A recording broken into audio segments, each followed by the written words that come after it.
20 years ago, Eminem dropped his sophomore major label release, the Marshall Mathers LP. 1 year earlier, the Slim Shady LP gave the world their first taste of Eminem, along with his alter ego. 2000's Marshall Mathers LP showed fans the man behind the outrageous lyrics, with a peek into his personal life after fame, while sprinkling in controversy and humor to create one of the most unforgettable albums of the decade. Eminem is the rapper, Slim Shady will kill you, and Marshall Mathers is the person, behind the whole, mask.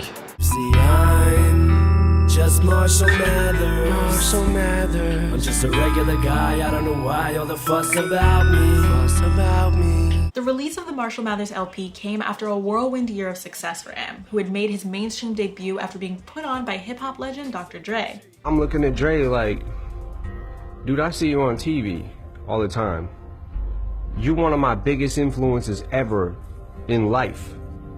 I'm like, man, listen, I think this shit is fucking incredible and I would love to work with you. The album is littered with themes reflecting on Eminem's personal life, starting with its introspective cover, a photo of M on the steps of his childhood home in Detroit, Michigan. Alternate covers, however, feature M huddled on the ground, surrounded by bottles which seem to represent the complicated themes in the project. It opens with Public Service Announcement 2000 and sends a clear message to those who don't like him, a key factor that drew people to his music. This is another public service announcement brought to you in part by Slim Shady.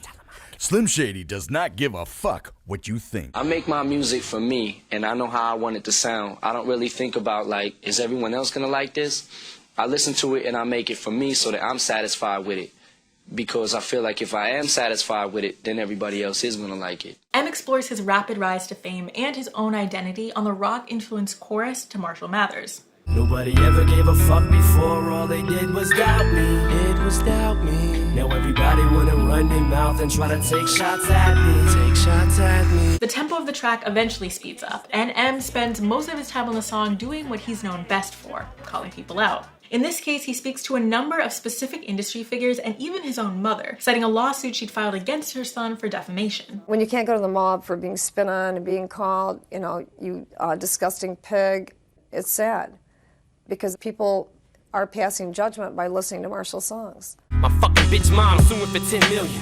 She must want $1 for every pill I've been stealing.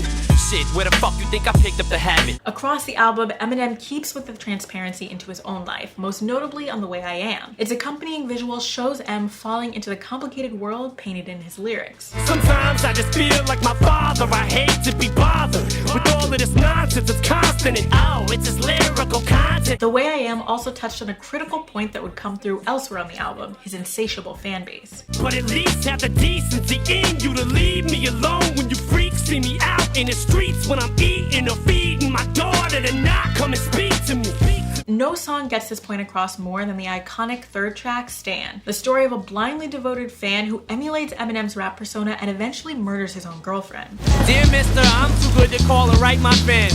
This will be the last package I ever send your ass. It's been 6 months and still no word. I don't deserve it. I know you got my last 2 letters. I wrote the addresses on them perfect. Do you get letters like this? Yeah, I get crazy letters like that. That's why I was saying, I don't understand. All this is crazy to me. Violent imagery aside, Stan quite literally changed music. Eminem painted a vivid picture of breathless worship to the stars and started a movement within fan communities. Today, Stan is a common term used to mean intense fandom, something Genius explored back in 2019. It's part of human nature to look to another person and say, I like how they show up in the world. I want to be like that too. My girlfriend's pregnant too. I'm about to be a father. If I have a daughter, guess what I'ma call her? I'ma name her Bonnie. But back in 2000, much of the discussion around Eminem dealt with the fact that he was a white rapper in an undoubtedly black genre, something he often spoke about in interviews and in lyrics, like on Who Knew? I don't do black music. I don't do white music. I make fight music for high school kids. I never heard anything really positive about, this kid can rap. It was always something dealing with the lyrical content or dealing with me being white, And I was kind of like, what the fuck? This is bullshit to me. Other criticism Eminem faced in the media throughout his career stemmed from his frequent use of homophobic language and slurs, littered across the LP, but especially on Criminal. My words are like a dagger with a jagged edge. It'll stab you in the head, whether you're a fag or les. At a homo sex, a math, or a trans or vest, pants or dress. Hey, the answer's yes. I'm not the first rapper to say the word gay or the word in a rap, but for some reason, when I had said that word, that word meant more than the average rapper. So are you homophobic? Nah, I'm whatever. A year later, Eminem performed Stan live at the 2001 Grammy Awards along with openly gay music icon Elton John to put the critics to rest. The only way I'll perform at the Grammys is with Elton John. And I was saying it in kind of jest, like thinking that it would never happen.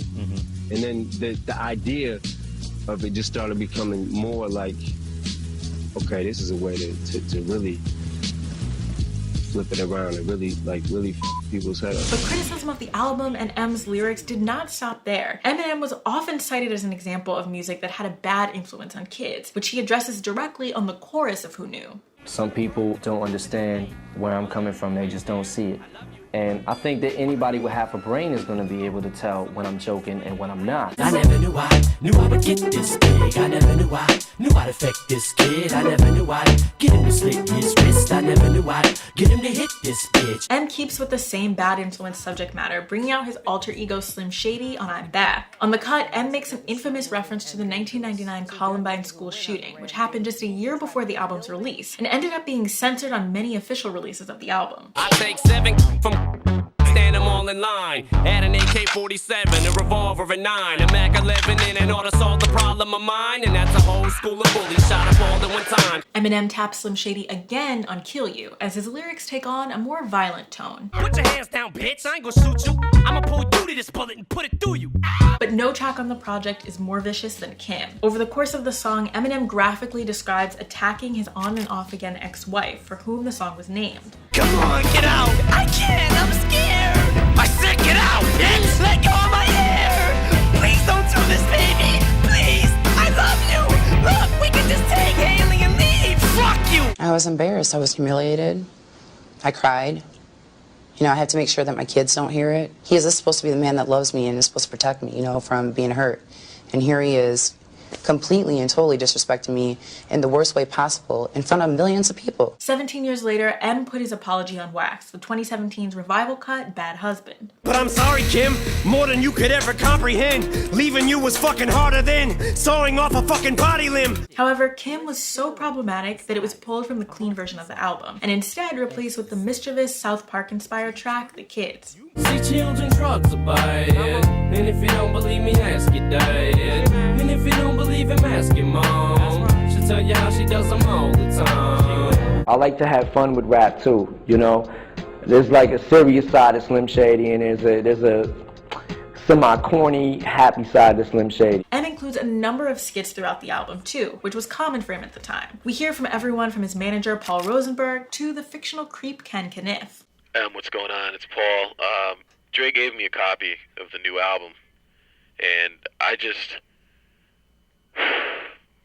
fuck it. On Drug Ballad, Eminem touches on his own drug use. Later in his career, Eminem would go sober and theme much of his output around kicking the habits he raps about on this very song. But in the long run, these drugs are probably gonna catch up sooner or later, but fuck it, I'm on one, so let's enjoy. Let the X destroy your spinal cord, so it's not a straight line no more. The project's most popular track was its lead single, The Real Slim Shady, which has since gone 4 times platinum. It gave the world another taste of Slim Shady, coupled with shots at popular celebrities and a playful, unforgettable music video. It's all about keeping it real. Right, come on, man. Right, yeah. No way, I gotta hold it, huh? Oh my God! I'm a girl! I'm like a head trip to listen to, cause I'm only giving you things you joke about with your friends inside your living room. The only difference is I got the balls to say it in front of y'all, and I don't gotta be false or sugarcoated at all. I wanted another song, not like My Name Is, but another song with that sarcasm to kind of introduce me again. Each track on the LP has its own uniqueness and demonstrates Eminem's versatility. His ability to change his voice revealed a range that helped make him popular and secured his longevity in the rap game. I always try to approach each song slightly different, and even if I can't, like, okay, I've got a song that maybe was kind of like this 10 years ago, you know, let me put a little twist on it. And even though though it dropped in 2000, the influence this album had on hip-hop as a whole is undeniable. His abrasive lyrics, breathless storytelling, and adaptable flow inspired generations of rappers who came after him. The Marshall Mathers LP eventually went 10 times multi-platinum, cementing it as a hip-hop classic both in terms of numbers and for fans. In 2013, Eminem even came back with a sequel, the Marshall Mathers LP 2, that featured a similar cover but with a much more seasoned Eminem. It's just me, you, and the music now, Slim. I hope you hear it. We're in a car right now. Wait, here comes my favorite lyric. I'm the bad guy who makes fun of people that die. And hey, here's the sequel to my Mathers LP just to try to get people to buy. 20 years later, the Marshall Mathers LP still holds up as a clear portrait of a young Eminem and pop culture at the time. His many changes since then only add to the depth and range that was on display on the Marshall Mathers LP, and cements him as one of hip-hop and music's greats.